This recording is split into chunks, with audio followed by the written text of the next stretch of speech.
It's very quite created character. Sir Bheemla నాయక్కి సంబంధించి అప్పుడు టికెట్ రేట్లు తగ్గించారు, అయినా సరే హిట్ అయింది. కానీ ఇప్పుడు టికెట్ రేట్లు పెంచారు. అంటే ఆ రోజు టికెట్లు రేట్లు తగ్గిస్తే నిరుత్సాహపడలా, ఈరోజు టికెట్ రేట్లు పెరిగితే కూడా ఆనందించట్లా. భగవంతుని ఏదిస్తే అది తీసుకోవడం అంతే తప్ప ఈరోజు గవర్నమెంట్ ఉంది కాబట్టి అంటే ప్రత్యేకించి పవన్ కళ్యాణ్ సినిమాకి ఇస్తే నేను ఖచ్చితంగా అది నేను ఆనందించేవాడిని కాదు. కానీ ఇది అందరికి ఇచ్చారు కాబట్టి దాంట్లో నాకు ఇవ్వకపోతే అది వివక్ష చేసినట్టు ఉంటుంది, అది కూడా తప్పవుద్ది కదా. అందుకని I think it's part and పార్ట్స్లో ఆ రోజు అలా జరిగింది, ఈ రోజు ఇలా జరిగింది, అంతకుమించి దీన్ని వేరేలా చూడటానికి ఏం లేదు. ప్రొడ్యూసర్ నష్టపోయాడనే దేనికి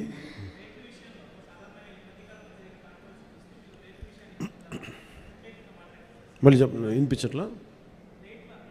రేట్ల విషయంలో సినిమా టికెట్స్ రేట్ల విషయంలో ఖచ్చితంగా నేను నష్టపోయాను, నిర్మాతలు నష్టపోయారు. ఒక ₹5 రావాల్సిన చోట రూపాయి వస్తే దట్స్ ఓకే అనుకున్నాం. భగవంతుడు ఈరోజు మనకి ఇచ్చిన రూపాయితో తృప్తి పడదాం, ఖచ్చితంగా నష్టపోయాం. But that's okay.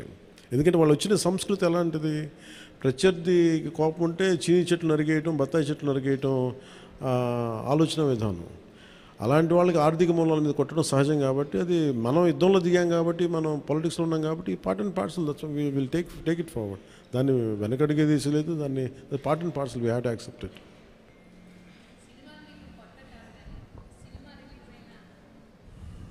సినిమాలు మీకేం కొత్త కాదు, కానీ ఏ సినిమా రిలీజ్ అయినా అందరికీ కొంత నెర్వస్నెస్ ఉంటుంది, మీకు కూడా ఉంటుందా? నాకు నిండా మునిగినోడు చలి అని చెప్పండి. కానీ బాధ్యత ఉంటుంది. అంటే సినిమా బాగుందంటే ఆనందిస్తాను, బాగలేదంటే ఓకే ఏం కరెక్ట్ చేయాలని ఆలోచిస్తాను, అంతే తప్ప. ఎందుకంటే ఎందుకు నాకు నర్వస్నెస్ ఉంటుంది అంటే చేసేటప్పుడు చాలా ఒళ్ళు దగ్గర పెట్టుకుని చేస్తాను. నేను సినిమా బాగలేదని కూడా ముందే చెప్తుంటారు, బాగలేదు ఇబ్బందులు ఉన్నాయి చూసుకోండి. అందువల్ల నాకు ఏంటంటే నాకు గిల్ట్ ఉండదు బేసిక్గా.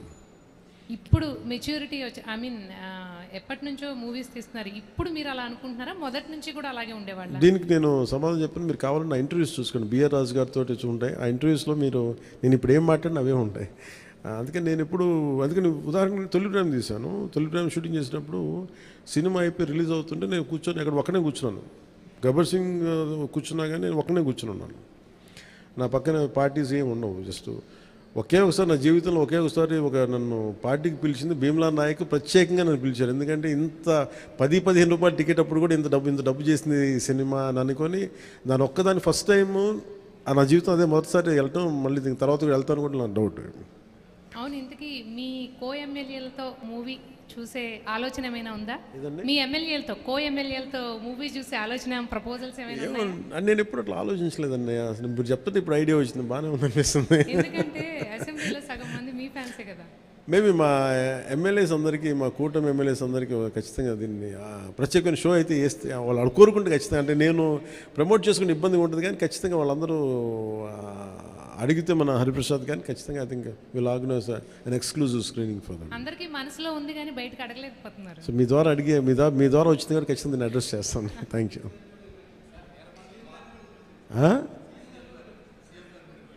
సీఎం గారు బిజీగా ఉన్న ఆయన సినిమాలు మా అయితే ఒక 5 నిమిషాలు చూస్తారేమో. ఎందుకు రోజు నన్నే చూస్తుంటారు కదా, సినిమా చూస్తున్నట్టు అనుకుంటారు.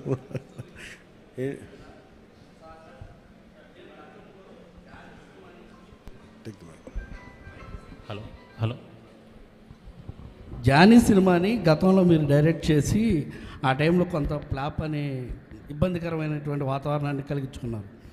ఈ సినిమాలో మీరు లాస్ట్ క్లైమాక్స్ మీరే డైరెక్ట్ చేశారని చెప్తున్నారు. దానికి అప్పటికి ఇప్పటికీ ఏంటి ఎలాంటి చేంజ్ని మీరు గమనించారు? అలాగే అంటే నేను జానీ నిన్న కూడా చెప్పాను. అంటే నాకు ఏమనిపించిందంటే, ఒక సినిమా తీసేటప్పుడు చాలా నలుగుతామండి.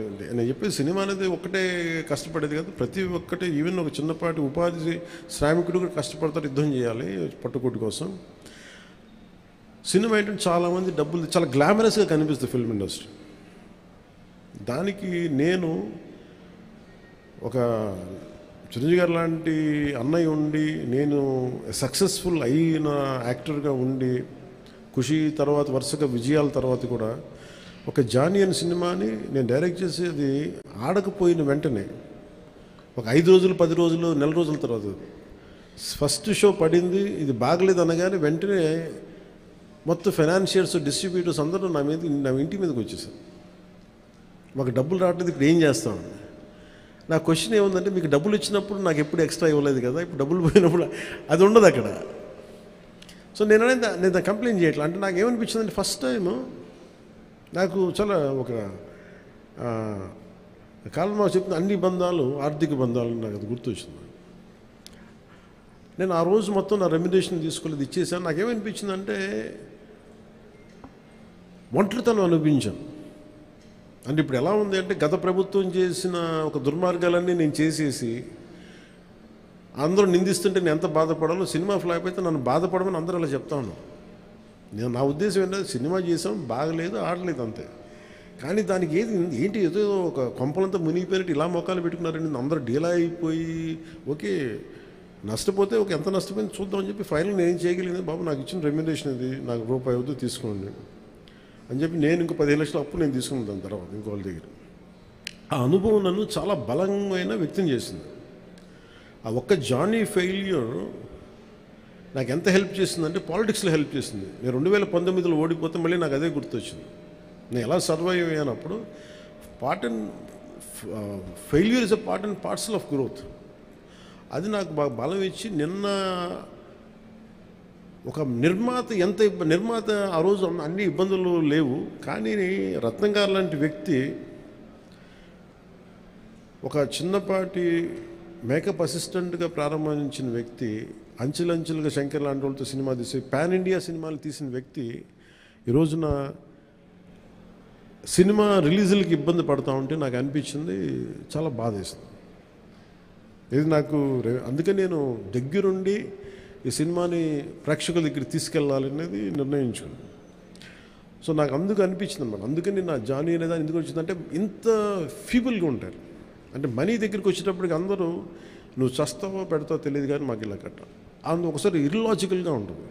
సో అలాంటి సమయంలో నాకు ఆయన అండగా నిలబడాలి. అందుకని that's reason why I quote. అందుకని క్లైమాక్స్ ప్రత్యేకించి నేను ఎందుకు చెప్పానంటే,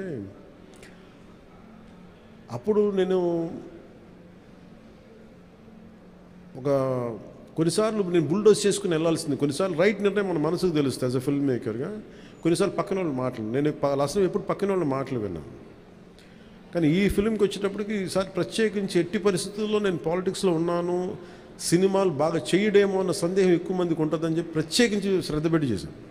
సో క్లైమాక్స్ కూడా ఎందుకు చేశానంటే, నేను చాలా సంవత్సరాలు అయిపోయింది యాక్షన్ కొరియోగ్రఫీ చేసి. రియల్ లైఫ్లో వీళ్ళతో గొడవలు పడుతున్నాను, సినిమాల్లోనూ యాక్షన్ కొరియోగ్రఫీ చేశాను. సో ప్రత్యేకించి ఆ particular episode it's close to my heart. చిన్నప్పుడు ఎప్పుడు పుస్తకాల్లో చదువుకున్నాం, హిందూగా బతకాలంటే జజియాపుని కట్టాలి. సో ఆ బాధ ఏదో ఉండిపోయినట్టుంది ఎక్కడో. సో అది ఆ వెంటౌట్ తీసుకున్న అవకాశం దొరికింది, ఐ యూజ్డ్ ఇట్ అంతే. సార్ మనం చూసుకున్నట్లయితే లేదు తీసుకుని సార్ అన్నీ బాగుంటే తీసుకుంటాను. మొన్న మనం ఈ మధ్య